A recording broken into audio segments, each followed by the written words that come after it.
right, good morning everyone, or good afternoon, depending on when you're listening to this. So this is the first of two movies, which is going to be about the Russian Revolution. Today, part one, we're looking at the causes, the Orzaka of the Russian Revolution.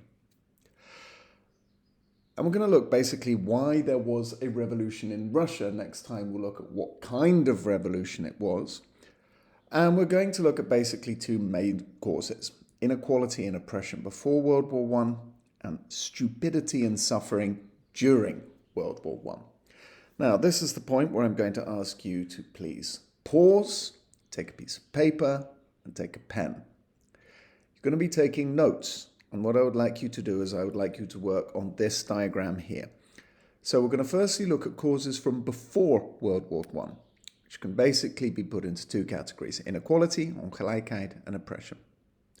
And then we're going to be looking at causes from World War One, which again can be put in two categories: one, failures, mislukkingen, and bad leadership, and suffering, lijden, which came as a result of World War One. Now, these are the keywords here. You're going to need to use the keywords in your notes. So make sure that you have used all of these keywords by the end of the movie. All right, let's talk about before World War One, equality and oppression. So Russia is the biggest country in the world in 1914. The Russian state had been expanding since 1533. You can see here, this was the original state. And over time, it had gone all the way east here into Siberia, all the way actually as far as Japan, south here as far as Afghanistan, and west as far as what is modern-day Ukraine. Now, it was a very unequal country. At the top, you had the Tsars. The Tsars is the Russian name for the king, and they were absolute monarchs. Now, if you remember, this was a kernbegrip from last year. It means the king has all of the power. Now, there was some industrialization in the West. There were some factories in towns like St. Petersburg and in Moscow. And within these towns, you had the bourgeoisie, this basically a middle-class, educated people, tended to be merchants or factory owners, and they got the opportunity to become very, very rich. However, they were a very, very small group in these cities. Most of the country is dependent, afhankelijk, on agriculture. And all of the agriculture and all of the land is basically controlled by the nobility, who have huge estates and live in quite a lot of luxury. The economic ongelijkheid, the economic inequality in Russia, is because the vast majority of Russians are very, very poor and they have little or no power to change their circumstances. Now, it wasn't just economic inequality. It wasn't just that some people were very poor and some people were very rich. As we said in the last slide, there was political inequality. People had no power to change the situation or make it better for themselves. In 1905, Russians had tried to have a revolution, but it had failed. After the revolution, however, the Tsars set up a parliament. They said, okay, we don't want another revolution. We should listen to our people.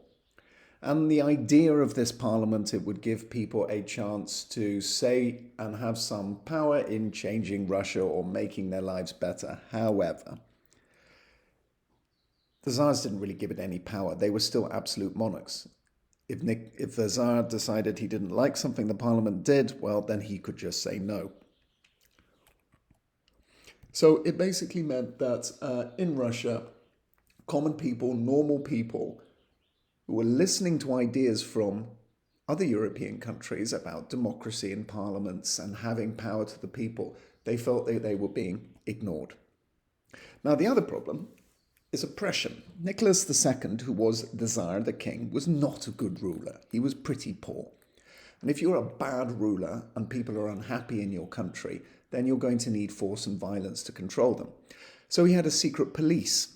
And the secret police basically attacked anyone who started to form other political parties or oppose the Tsar.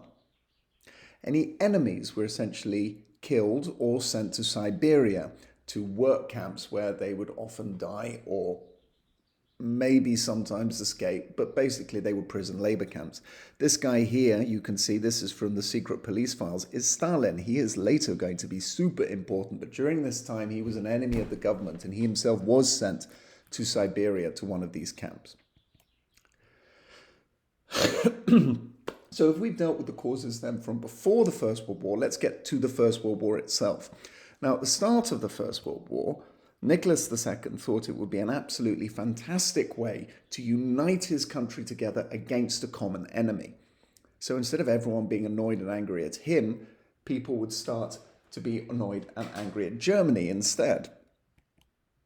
Fortunately, Nicholas was a terrible general, and this mattered because he, of course, was the absolute monarch. The decisions were basically all his to make. And Russia loses pretty much every battle they fight, and as a result of that, they lose a lot of very important agricultural land to Germany and to Austria-Hungary. This means that Russia has less land to feed its people, but also it's really humiliating. The soldiers who have to fight in this war are conscripted. That means they're forced to fight. You get no choice. Someone comes to your village, someone comes to the town and said, you're in the army. Conditions are very bad. Leadership is terrible. And of course, it doesn't help if you're one of these soldiers fighting and you're continuously losing battles. In Russia itself, this causes enormous hardship. Russia has a huge army, 16 million soldiers, and they all need food. And of course, if you have 60 million conscripted soldiers who've been taken from their villages or taken from the city, that means 16 million less workers who are growing food and producing important things like fuel. As a result of the war and because of all of the losses and the casualties, famine, that's hungersnot and shortages of important things like fuel, become a real problem in cities and people start to strike. There are lots of stacking and people start to protest against the war. So what did Russians want and why did they have a revolution? Well, they wanted more equality, both political and economic. So this basically meant less poverty and better government. And they most of all wanted no more dying in a very stupid, pointless war. So by now, hopefully, you have got your causes in your notes and you have all of the keywords in the correct part of the causes. Any questions, please ask your teacher.